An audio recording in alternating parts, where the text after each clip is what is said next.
Yes. So now let's look at some of these things. I've already mentioned that we must question just the episteme. Yes, we must question this idea of rebirth, rediscovery, revival, flowering, etc.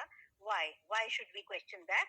Because these are just adjectives that we use, you know, to paint Renaissance in a sort of a non-problematic way, a non-problematic light, and to just show that everything was wonderful. But actually, different histories, historiography shows us a great deal of a number of different things that were happening, and I referred to the darker side of the Renaissance. So now let us also look at the dominant ideas. Now, humanism. What was the humanism? Humanism looked at what um, man, the perfect man. Remember, woman has no place in this system. Okay, so it's all man, and they might say that man includes woman, but certainly in none of that thinking do we have any consideration of what women might have thought or done during that period. In fact, any women who thought radically were immediately burnt as witches. And for instance, Johannes Kepler, the great astronomer, his mother was very learned, and she was ostracized and isolated and condemned as a witch, and she was brought to trial. So Kepler's mother, right? So this is, anyway, that is an aside on women, on the erasure of women. But when we come to this humanism, so-called humanism, well, it's manism, not humanism. The perfect man. Now, obviously, we are told that yes, earlier the center was God. Christian theology in the Middle Ages, everything was directed towards the faith and belief in God as the center of the universe, as of all things. But now it became more obvious that human beings were to be the controllers of their destiny. They are the center of the universe, and that they are part of a nature that is controllable, that we can control. And Descartes also said that certainty is possible. We can be certain about things. We can find out things about nature. Who can find out? Human beings. Man is able to discover nature. Man is able to explore the secrets of nature. And indeed, it is so, because this is a time when we have marvelous sort of expansion of study of nature. And the slide shows the different areas, some of the different areas.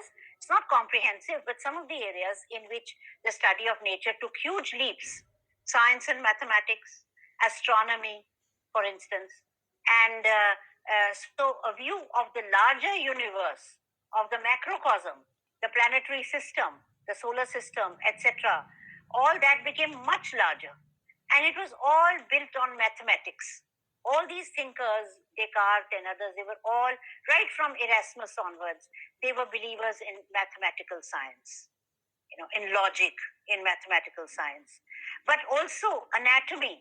You see, parallel with the macrocosm, with knowing the larger universe, is also knowing the smaller universe, the universe of the human body.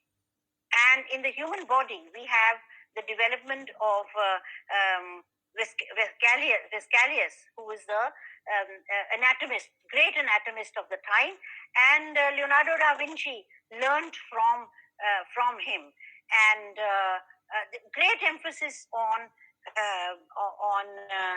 anatomy, on knowing the human body, on looking at what we have is a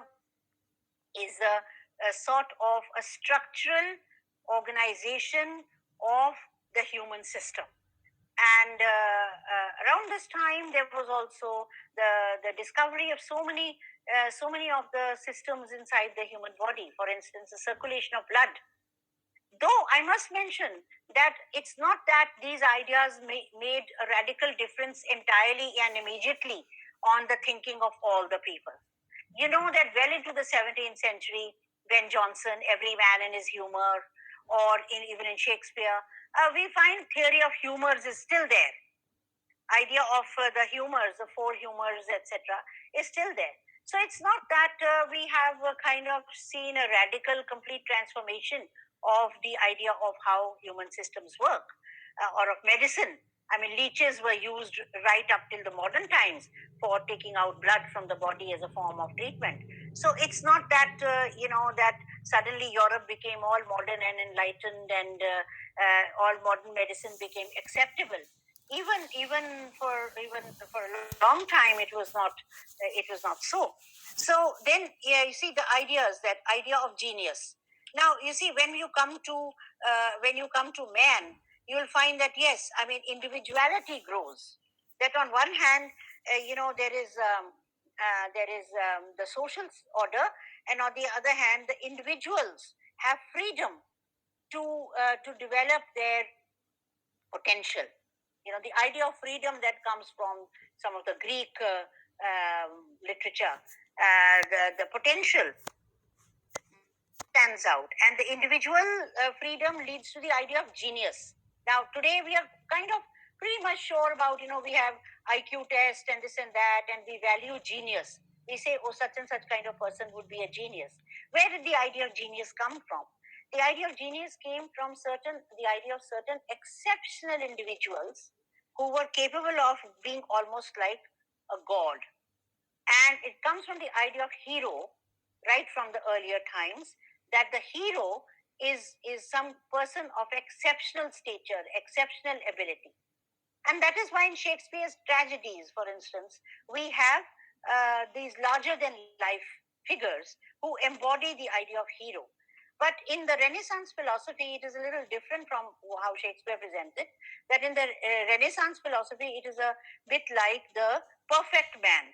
And a greater exemplification of that is found in Marlowe's Dr. Faustus, because Dr. Faustus is the exemplary of the perfect man, or aspiration to be the perfect man, and the Renaissance aspiration to be perfect in every respect, to have all knowledge, to have all power, to have all wealth, to have all beauty, total dominance over the world.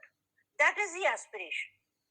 Now, this is a huge kind of ambition, and no wonder the believers, in the religious believers, felt that there's a travesty of God's divine ordain in the world.